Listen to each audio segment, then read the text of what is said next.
mengulurkan tangannya, ditangkapnya ular lalu menjadi tongkat di tangannya. Supaya mereka percaya bahwa Tuhan Allah nenek moyang mereka, Abraham, Allah Ishak dan Allah Yakub telah menampakkan diri kepadamu. Lagi firman Tuhan kepadanya, masukkanlah tanganmu ke dalam bajumu.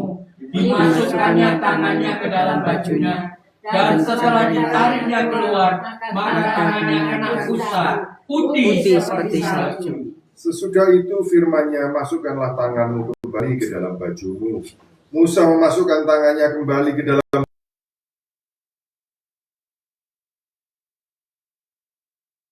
badannya. Jika mereka tidak percaya kepadamu dan tidak mengindahkan tanda mujizat yang pertama, maka mereka akan percaya kepada tanda mujizat yang kedua.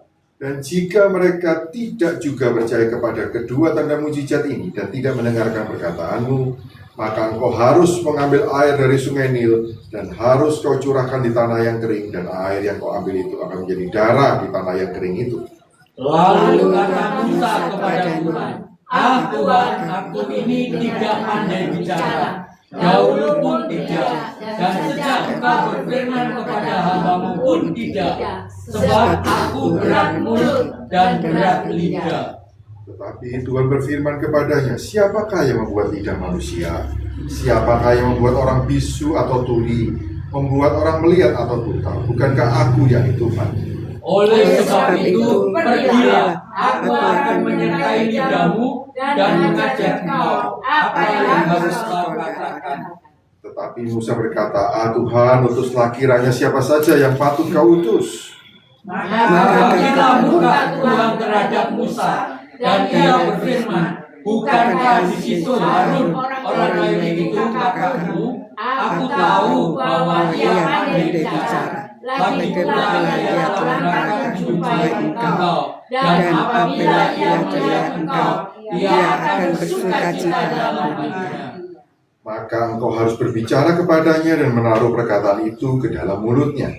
Aku akan menyertai lidahmu dan lidahnya dan mengajarkan kepada kamu apa yang harus kamu lakukan.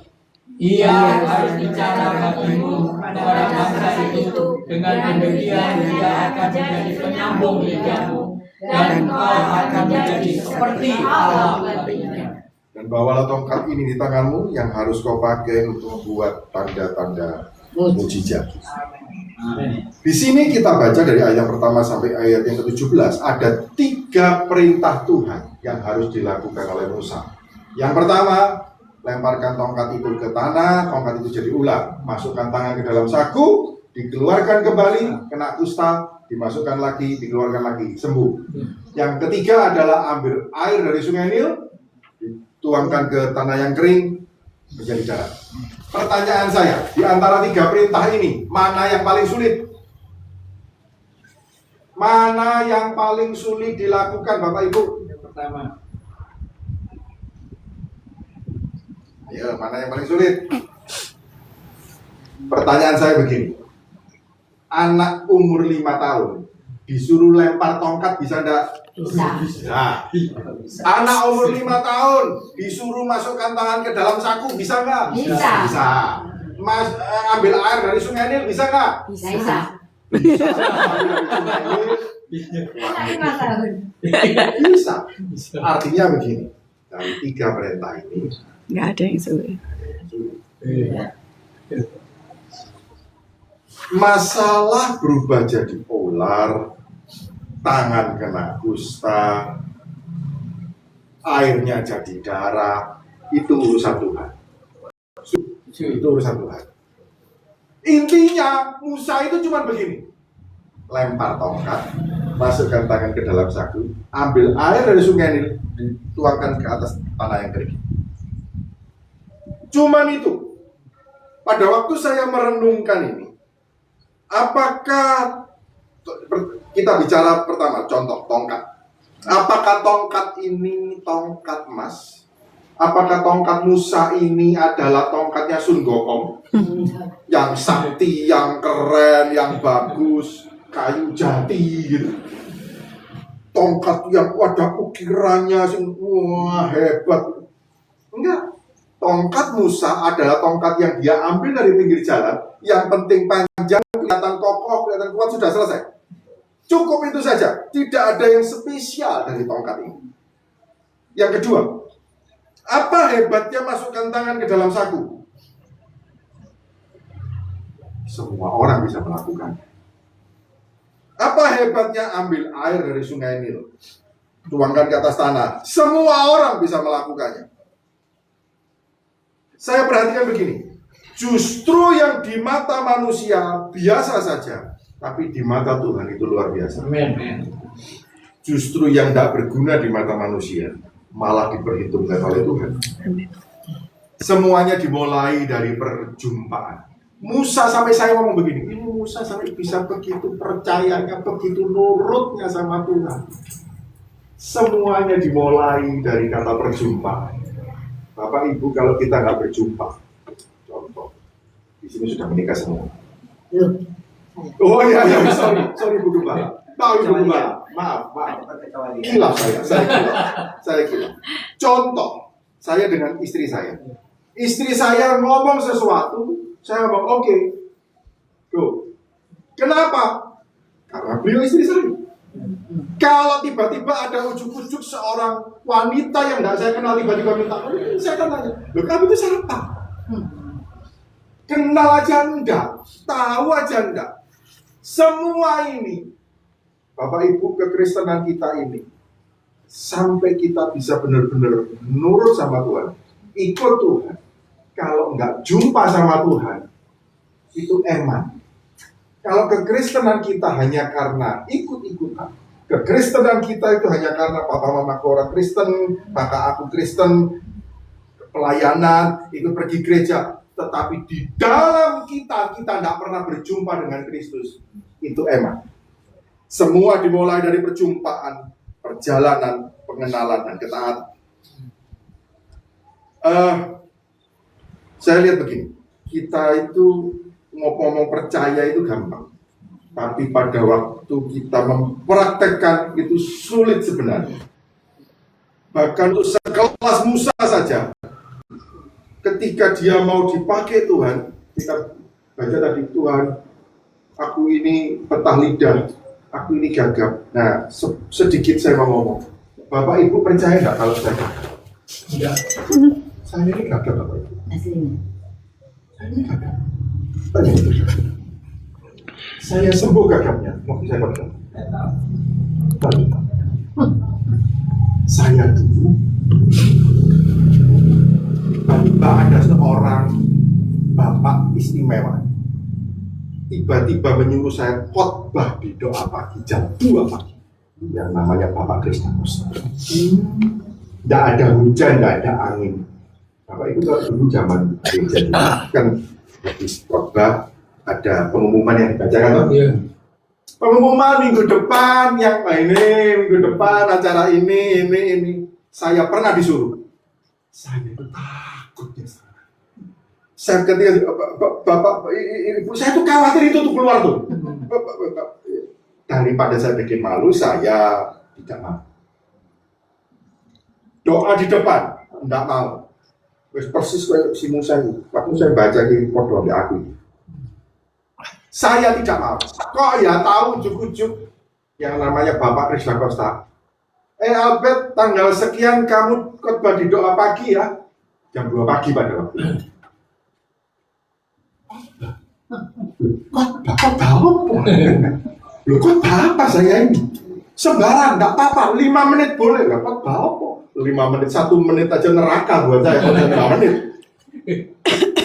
Dan pada waktu itu yang datang doa pagi di Manyar itu adalah para full timer.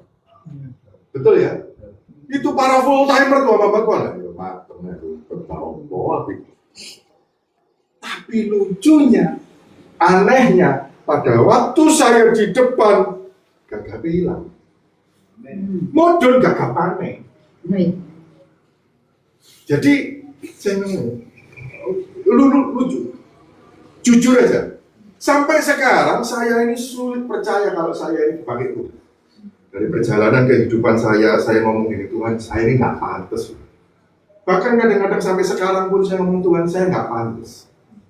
Dari permasalahan seluruh kehidupan saya ngomong, Tuhan, pakai aja orang lain yang lebih bisa jaga hidupnya, gitu. Yang lebih kudus hidupnya daripada saya. Tapi sampai suatu ketika saya merenung, saya sampai catat perkataan ini. Mungkin perkataan ini juga berguna buat Bapak Ibu. Saya bacakan. Ini Tuhan ngomong sama saya. Aku belum selesai dengan hidupmu. Aku tidak menyerah untuk terus membentuk engkau. Aku masih percaya kalau engkau akan jadi seperti yang aku rencanakan. Engkau pasti masuk ke dalam destiny yang sudah aku siapkan untukmu. Jalan terus, tetap kuat. Akulah yang menggandeng tanganmu dan membawamu menuju kepada kemenangan. Kalau saya ingat dulu dari tong sampah sebelah mana Tuhan pungut saya. Dari pojokan tong sampah sebelah mana tiba-tiba Tuhan datang dan pungut saya. Itu saya ngomong gini, Tuhan, saya ini cuma sampah loh. Nggak ada apa-apanya loh saya. Nggak ada yang bisa dibanggakan dari hidup saya. Tapi begini, saya harus belajar melihat diri saya seperti Tuhan lihat saya. Kalau saya lihat diri saya seperti mata saya, maka saya tidak akan kemana-mana. Saya ini orang gagal, jatuh, tidak bisa apa-apa. Saya ini siapa, orang miskin, terus begitu terus. Tetapi kalau saya bisa melihat seperti Tuhan lihat saya bisa melihat ini, semua potensi yang nggak pernah saya tahu sebelumnya, itu keluar. Kita ini punya kayak giant, kita ini punya raksasa rohani yang ada di dalam kehidupan kita, yang kita kadang-kadang nggak tahu. Tapi Tuhan kemudian, kamu kan anakku, aku yang tahu, aku yang menciptakan kamu. Aku ini alfa dan omega atas hidupmu. Aku yang tahu blueprint kenapa aku nyiptain kamu. Itu aku yang tahu. Pasanganmu nggak tahu, orang lain nggak tahu, orang lain bisa ngomong apa aja, apa anak siap, kamu tuh anak banyak, terserah. Orang miskin nggak bisa apa-apa, nggak apa-apa. Tuhan ngomong nggak apa-apa. Orang lain boleh ngomong apa saja, tetapi yang paling penting apa yang aku ngomong tentang kamu. Aku yang tahu. Kalau kita bisa belajar melihat diri kita seperti kacamatanya Tuhan, maka kita akan bisa melihat orang lain lewat kacamatanya Tuhan. Saya ini berulang kali ada masalah dengan istri saya. Kalau saya melihat dengan kacamata saya lihat dia, wah, ini gawat ini.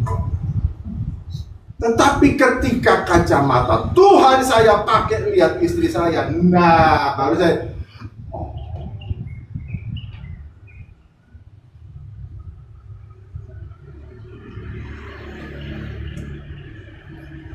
melihat begini. Tongkat Musa itu biasa. Tetapi ketika jadi luar biasa, saya cuma mau ngomong begini. Itu hanya Tuhan yang bisa tahu bahwa tongkat yang biasa ini sebenarnya bisa jadi tanda-tanda yang luar biasa. Itu kalau Tuhan yang ngomong. Orang lain boleh ngomong apa saja. Sekali lagi saya cuma mau ingatkan, orang lain boleh ngomong apa saja tentang hidup, kegagalanmu, kejatuhanmu. Orang lain boleh ngomong apa saja. Anything. Terserah, mereka punya mulut. Setuju ya, mereka punya mulut, mereka punya ngomong apa saja, silakan. Tapi yang paling penting bagaimana firman ngomong atas kehidupan kita. Kalau bapakmu yang di surga itu ngomong pasti bisa, itu pasti bisa. Kalau bapakmu di surga ngomong jadi, itu pasti jadi. Biarpun tongkat ini sederhana, masukkan tangan ke dalam saku, ambil air dari sungai. Semua tanda-tanda itu oleh umat Israel, akhirnya gara-gara semua tanda-tanda itu, umat Israel itu jadi percaya bahwa Tuhan mendengar doa mereka, melihat kesengsaraan mereka. Coba buka tetap di Keluaran 4. Tetap di Keluaran 4. Kita lihat di ayat yang ke-30. Ayat yang ke-30 dan 31. Keluaran 4, 30 dan 31. Harun mengucapkan segala firman yang telah diucapkan Tuhan kepada Musa, serta membuat di depan bangsa itu tanda-tanda mujizat itu. 31. Lalu percayalah bangsa itu, dan ketika mereka mendengar bahwa Tuhan telah mengindahkan orang Israel dan telah melihat kesengsaraan mereka, maka berlututlah mereka dan sujud menyembah. Saudara ingat, di depan Laut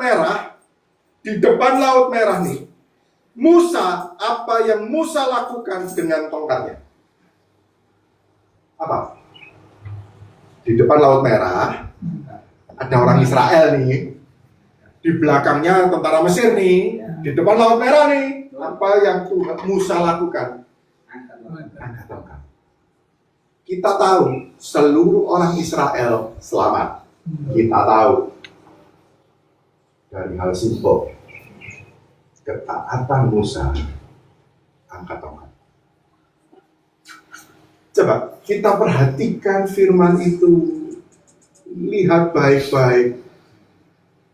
Semua hal yang spektakuler yang ada di dalam Alkitab, eranya dimulai dari hal-hal yang biasa saja, yang semua orang bisa melakukannya, tapi nggak semua orang bisa paham. Hal yang biasa ketika dilakukan dengan ketaatan, hasilnya. Ibu, pada waktu tadi saya doa di situ, Tuhan ngomong jangan takut. Aku berkenan atas tempatmu. Aku berkenan atas hidup itu. Tuhan itu yang ngomong. Kayaknya cuma segini. Sama gereja Betani.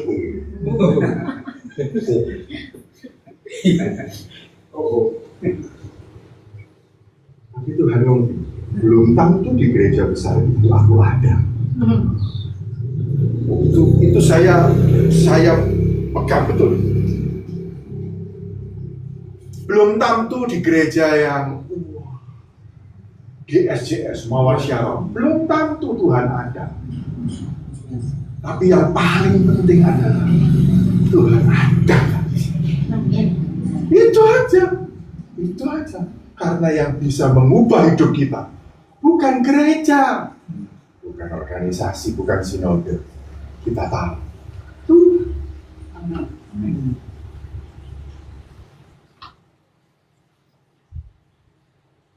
Tuhan jawab.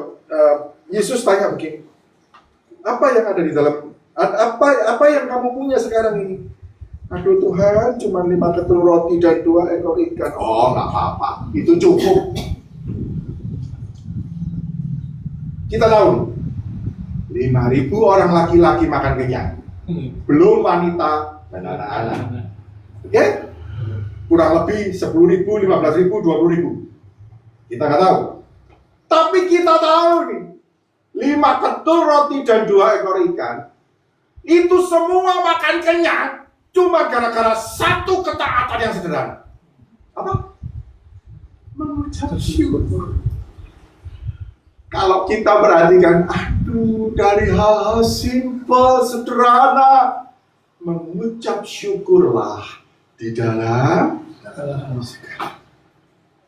Tuhan cuma punya 5 ketul roti dan 2 ekor ikan, Tuhan nggak bisa.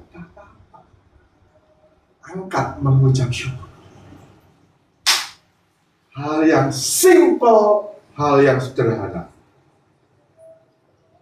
jadinya semuanya makan.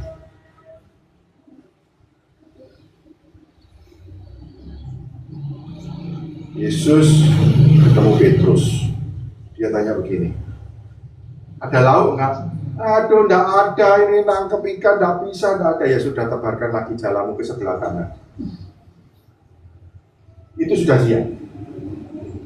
Tidak mungkin siang ada ikan, tidak mungkin. Nah, untungnya Petrus tahu. Tepat jalan sebelah kanan, sampai katanya jalannya hampir koyak. Hal yang sederhana. Saya cuma mau bagikan di siang hari ini hal yang simpel Bapak Ibu. Kalau Bapak Ibu disuruh ngampuni, Pak kasih tahu, ampuni aja. Yang untung itu kamu, bukan orang itu. Kok enak orang kayak begitu diampuni? Kok enak? Kok nyimut? Tidak apa-apa. Karena yang enak sebenarnya kamu. Kita nggak bisa tidur ini kenapa? Ayo. Ini pikiran jalan. Padahal kalau pikiran tenang tidur. Bahkan karepmu. Yang rugi kita. Hal sederhana mengampuni nggak perlu duit Bapak Ibu, setuju nggak? Nggak perlu duit untuk ngampuni itu. Semua yang dilakukan ini tadi memang perlu uang? Enggak perlu uang. Nggak perlu sih gelar profesor, dokter, nggak perlu tak. Sekedar Tuhan kasih perintah mengucap syukur dalam segala urusan. Bapak Ibu, saya sedikit mau kesaksian. Saya diem di rumah, saya nggak tahu anak saya itu yang besar itu dia habis lulus SMA tidak bisa langsung kuliah karena bapak ikan duit. Jadi dia diem dulu, dia harus gap year, ceritanya bahasanya gap year. Jadi tidak sekolah dulu selama 1 tahun. Saya cuma ngomong, Tuhan ini bagaimana? Singkat cerita, yang saya lakukan cuma saya mengatakan, Tuhan saya percaya anakku sekolah. Tuhan saya percaya anakku sekolah. Tuhan saya percaya anakku sekolah. Tuhan aku mengucap syukur. Terima kasih Tuhan aku masih bisa makan. Hari ini jika ono sego, ono kecap, ono kerupuk, Tuhan aku mengucap syukur. Wes, gitu aja. Tuhan aku mengucap syukur aku masih makan. Kalau lihat lauknya saya cuma ngomong gini. Lihat hidup saya cuma begini. Aduh. Tetapi begini, saya tahu percuma saya ngomel nggak berubah ini. Nggak berubah jadi stick wagyu. Nggak berubah. Jadi tetap daripada saya ngedumel, daripada saya ngomel, saya lebih baik Tuhan, terima kasih. Sampai hari ini Engkau masih kasih aku makan. Sampai hari ini Engkau pelihara aku. Sampai hari ini. Tiba-tiba ada telepon dari teman saya. Ben, ya apa uripmu? Ya saya cerita biasa saja. Ya apa anakmu sekolah gak? Ya terpaksa belum lah. Teman saya ini, yang telepon saya ini sudah puluhan tahun tidak telepon, tahu-tahu dia telepon. Dia video call. Setiap kali dia tanya, dia kayak nulis gitu. Oh, kerjamu apa sekarang? Oh, layanan. Dapat piro pelayanan sebulan? Oh ya, oke. Dia itu nyatet. Anakmu kenapa? Kok nggak sekolah? Oh ya, kayak dia nulis gitu. Dia video call sama saya berulang kali. Terus tahu-tahu begini. Kebutuhan anakmu sekolah itu berapa? Sekian. Oke? Akhirnya begini. Ini sekolah pergi kemana ini? Kenapa kok saya ngomong begini? Opsi yang terbaik dari semua yang saya punya adalah sekolah ke Taiwan. Kenapa kok ke Taiwan? Karena anak-anak yang sekolah ke Taiwan bisa sambil kerja. Sehingga dari pekerjaannya bisa bayari sekolahnya, bisa bayari asramanya, bisa beli makan. Cukup. Di Taiwan cukup. Nah, di Indonesia nggak cukup. Nah, di Taiwan cukup. Dan dari segi yang lain-lain semuanya persyaratannya jauh lebih ringan daripada ke negara-negara lain.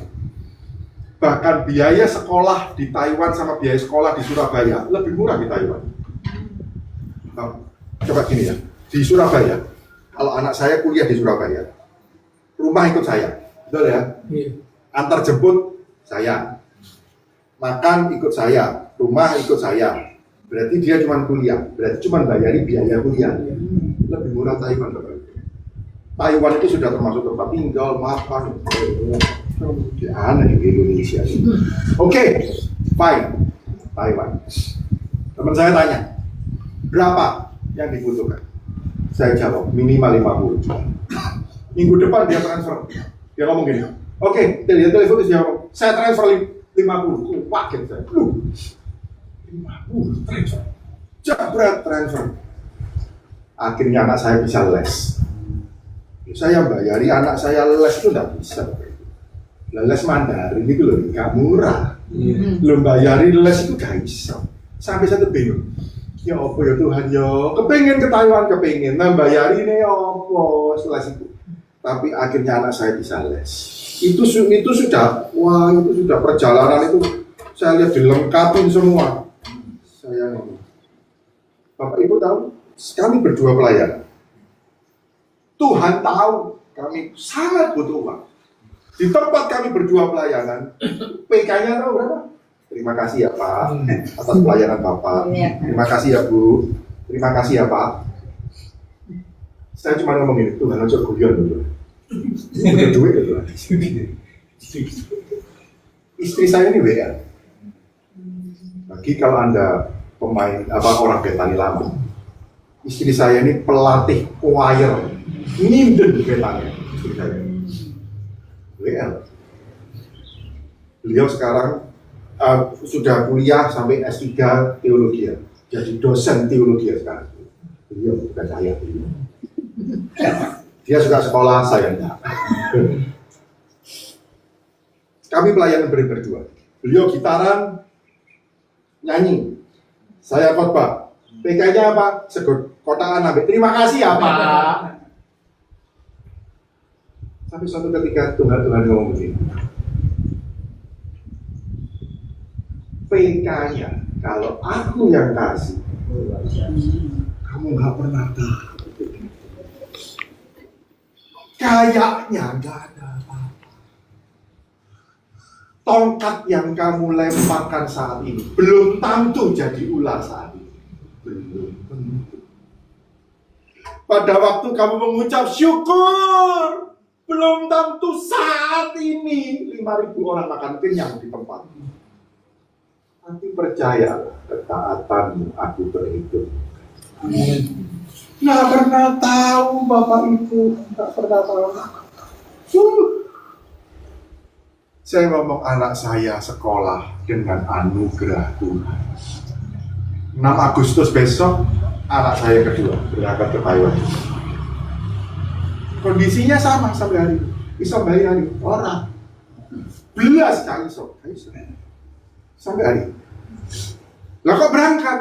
Ya itu mau. Ya itu mau. Mengucap syukur saja. Saya cuma ngomong Tuhan terima kasih anak saya berangkat. Mama saya sampai tanya ini, kon cik percaya lek Tuhan cik berkati kon, percaya mi, yakin kan percaya mi, yowis, ayo kita sembahyang, ya bodoh apa sembahyang ya ini, apalagi, senjata kita cuma berdoa dan percaya. Coba kita buka di Roma 5 ayat yang ke-19. Roma 5 ayat yang ke-19. Saya minta satu orang bacakan buat saya. Roma 5 ayat yang ke-19. Roma 5 ayat ke-19, demikianlah firman Tuhan. Jadi sama seperti oleh ketidaktaatan satu orang, semua orang telah menjadi orang berdosa. Demikian pula oleh ketaatan satu orang, semua orang menjadi orang benar. Amin. Saya percaya begini, satu orang di dalam rumah taat, satu rumah akan merasakan akibatnya. Percaya nggak? Amin. Amin. Percaya? Satu orang di dalam rumah tangga itu tidak taat akan menghancurkan satu rumah itu. Hati-hati. Jangan bermain-main. Jangan cuma gini. Saya nggak usah orang lain, saya keren pakai jas, khotbah. Saya tidak taat, saya sedang menghancurkan keluarga saya. Demikian juga kalau saya taat, sekecil apapun ketaatan saya, itu akan membuat keluarga saya menikmati semua pelan-pelan.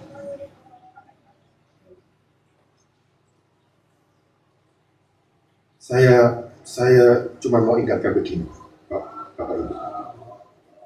Ketaatan Yesus tidak membuat Yesus menjadi kaya.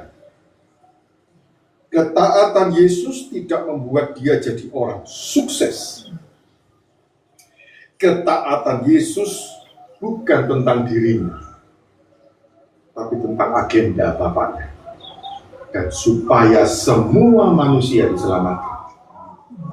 Betul, ketaatan Yesus bukan tentang supaya aku diberkati, supaya aku sugih, supaya aku. Ketaatan Yesus cuma begini, apa yang Bapak inginkan, aku kerjakan. Aku lihat Bapakku mengerjakan, aku mengerjakan. Endingnya untuk siapa? Untuk kamu dan aku, bukan untuk dia. Ketaatan Yesus justru membawa kesakitan dan penghinaan bagi dirinya sendiri. Coba buka di Keluaran 21 ayat yang ke-32. Keluaran 21 ayat yang ke-32. Saya minta satu orang juga bacakan. Keluaran 21:32. Tetapi jika lembu itu menanduk seorang budak, laki-laki atau perempuan, maka pemiliknya harus membayar 30 shikal perak kepada tuan budak itu. Dan lembu itu harus dilempari mati dengan batu. Oke, terima kasih. Di sini, kalau ada pemilik lembu, lembunya nanduk budak laki-laki atau perempuan.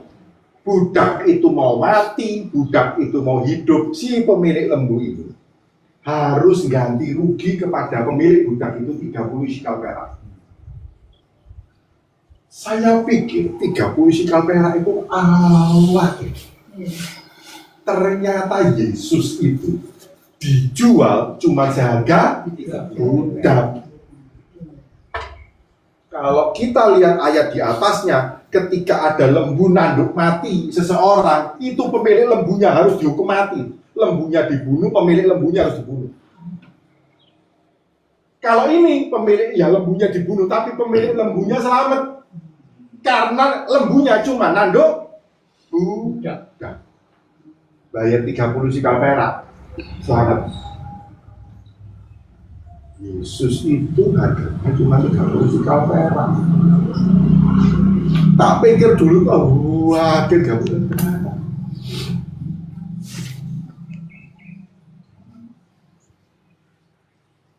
Ini sekedar pengetahuan saja, Bapak Ibu. Pada masa pemerintahan orang Romawi, itu toilet itu dari batu begitu ya, dari batu, kasih bolongan di tengah buat orang pup. Biasanya itu diletakkan di atas aliran air gitu ya, biar pupnya bisa mengalir begitu. Nah, itu pertanyaannya begini, pernah nggak kebayang cebok piye? Ternyata mereka itu pakai spons. Bahasa aslinya adalah silospongium. Itu dicelupkan ke dalam cuka gitu ya, dicelupkan ke dalam cuka. Setelah dipakai, dicelupkan ke dalam cuka. Cuka ini namanya posca. Posca ini adalah wine, perasan wine yang paling terakhir. Jadi paling tidak ada harganya, wis gak enak. Itu wine-nya budak, wine yang dipakai untuk cuci silospongium itu. Biasanya kalau dia pakai tongkat, jadi bunga karang itu, pakai tongkat itu untuk mandiin orang lepra. Pada waktu itu orang lepra. Silospongium, spons itu di dalam bahasa Indonesia disebutkan bunga karang. Tongkat di zaman itu disebut dengan hisop. Pernah dengar kata-kata bunga karang, hisop? Pernah dengar? Di mana? Tuhan Yesus disalib. Pada waktu Yesus disalib, dia ngomong gini, aku haus. Nih, prajurit itu ngambil hisop, ngambil silospongium tadi, bunga karang tadi, dicelupkan ke dalam cuka yang buat bersihin pup itu tadi, diberikan ke Yesus. Baca Yohanes 19 ayat yang ke-30. Saya minta juga satu orang, tolong bacakan. Yohanes 19 ayat yang ke-30. Demikianlah firman Tuhan, Yohanes 19 ayat 30. Sesudah Yesus meminum anggur asam itu, berkatalah ia, sudah selesai. Lalu ia menundukkan kepalanya dan menyerahkan nyawanya. Amin. Bapak Ibu, Yesus, dia ambil semua kehinaan. Dia ambil semua yang katanya manusia. Tidak mungkin ada seorang Tuhan yang dihina seperti ini. Yesus melaluinya. Supaya tidak ada manusia yang paling hina, yang paling hancur, yang paling terhina, yang tidak bisa dia selamatkan. Dia bisa serok sama dia ambil. Apa itu? Mari, di depan ini ada tubuh dada. Saya minta kamu bisa dibagikan langsung aja, boleh? Saya langsung sekalian. Gak apa-apa? Langsung saja. Kalau saya minta izin nih ke Bu Gembala, boleh? Bisa dibagikan dulu.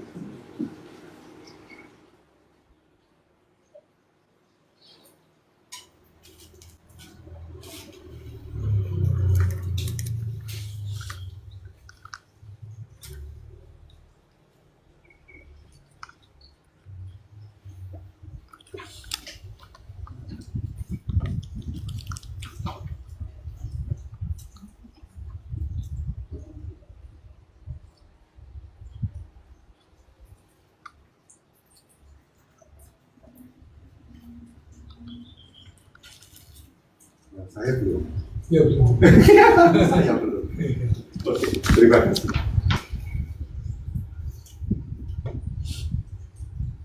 Bentar ya, Bapak Ibu jangan terburu-buru dulu. Jangan menganggap perjamuan ini kayak rutinitas, kayak kebiasaan. Ini setiap minggu pertama ya? Ya. Betul. Banyak gereja setiap minggu pertama perjamuan. Saya cuma ngomong begini, Bapak Ibu jangan menganggap ini rutinitas. Jangan menganggap ini satu kebiasaan saja. Jangan. Ketahuilah, ini adalah hasil ketaatan satu orang demi menyelamatkan hidupmu dan hidupku. Amin. Jangan anggap enteng perjamuan ini. Bukankah roti yang kita pecah-pecahkan terus terlalu enteng. Saya kalau ibadah di gereja enteng banget. Terus kita makan dalam nama Yesus, sudah enteng banget. Saya cuma mau minta tolong di siang hari ini. Mungkin ini tidak biasa. Coba Bapak Ibu saya minta tutup mata sebentar. Tutup mata sebentar. Engkau tahu hari-hari ini apa yang sudah engkau lakukan, apa yang sudah engkau rasakan. Kalau ada ganjalan di hatimu, Bapak Ibu, ada kemarahan yang kau simpan, ada kekecewaan yang kau simpan, ada sakit hati yang kau simpan. Saya minta tolong dengan segala hormat, bereskan di hadapan Tuhan. Bereskan terlebih dahulu di hadapan Tuhan.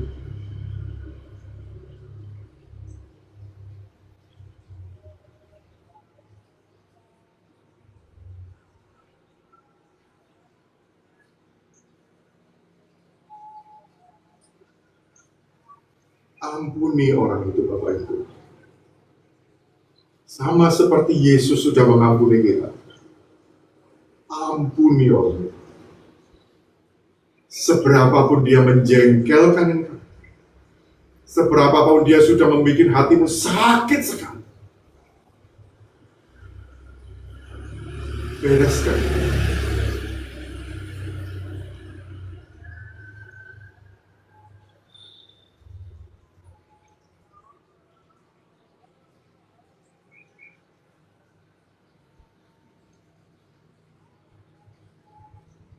Perjamuan ini cuma mau ngomong ini antara engkau dan Tuhan saja. Ini tidak ada hubungannya dengan istrimu, ini tidak ada hubungannya dengan suamimu, dengan orang lain. Enggak, ini cuma engkau dan Tuhan.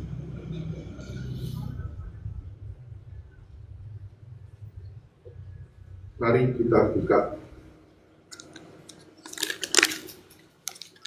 Mari kita siapkan roti di tangan kita.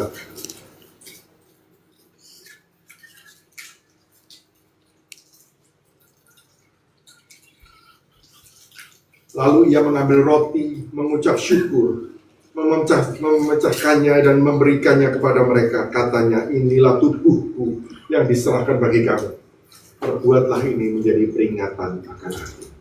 Mari kita makan roti ini di dalam nama Tuhan Yesus.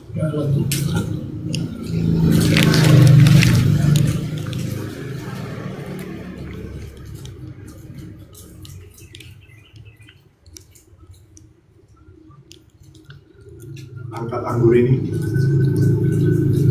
Demikian juga dibuatnya dengan cawan sesudah makan. Ia berkata, cawan ini adalah perjanjian baru oleh darahku yang ditumpahkan bagi kamu. Mari kita minum dalam nama Yesus.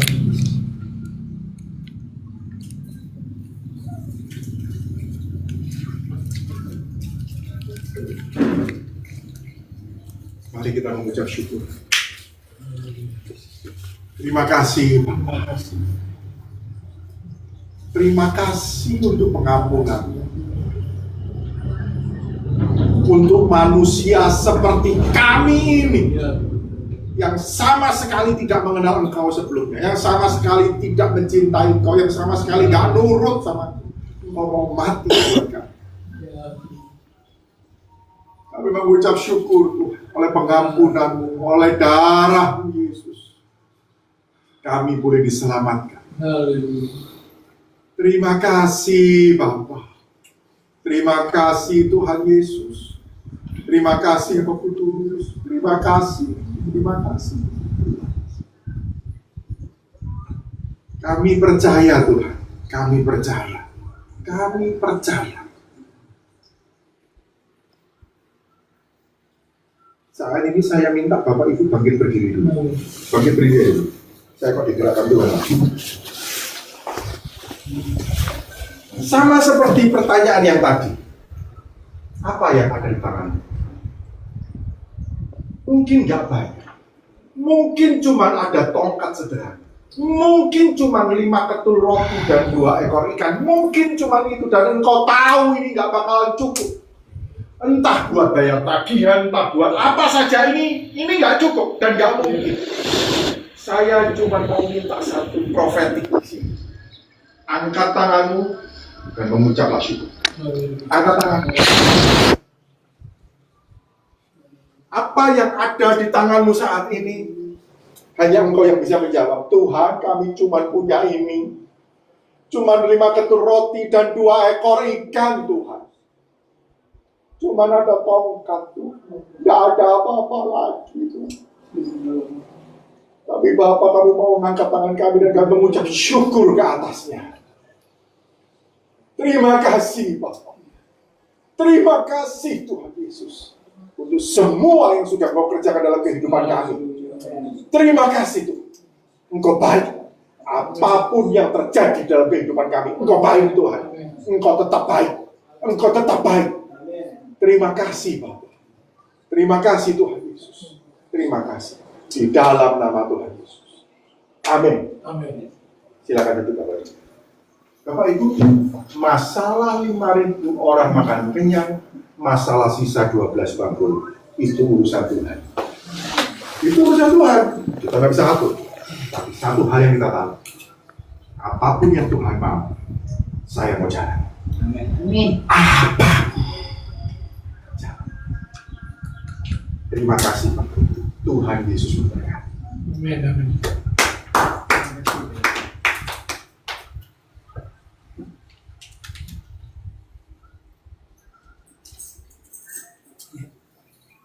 Puji Tuhan, terima kasih banyak buat Pak Alfred, Pendeta Alfred dengan Ibu yang sudah hadir. Terima kasih buat kebenaran firman-Nya, menguatkan kita, meneguhkan kita, bahkan melalui pelayanannya di tempat ini kita merasakan hadirat Tuhan, urapan Tuhan, ada sesuatu terobosan yang baru dalam hidup kita. Untuk itu, mari Bapak Ibu Saudaraku, sebelum kita mengakhiri ibadah ini, mari kita naikkan satu pujian bagian baru. Haleluya.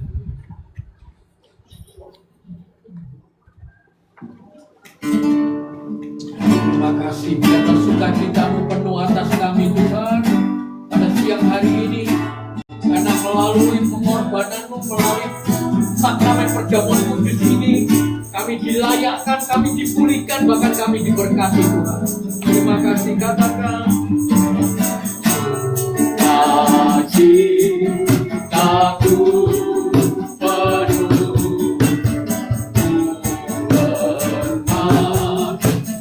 bagimu, karena ku tahu ku telah ditebus oleh curahanmu.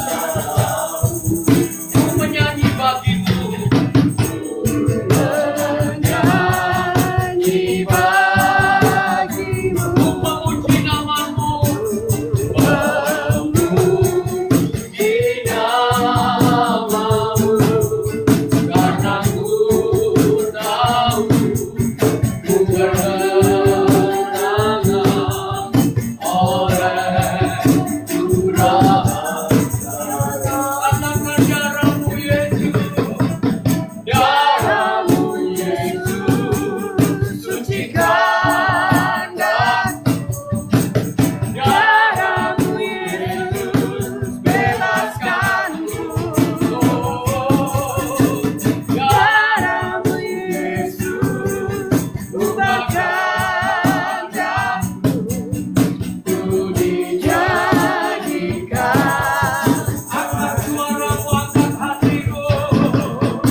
doa syafaat bagi kita semua.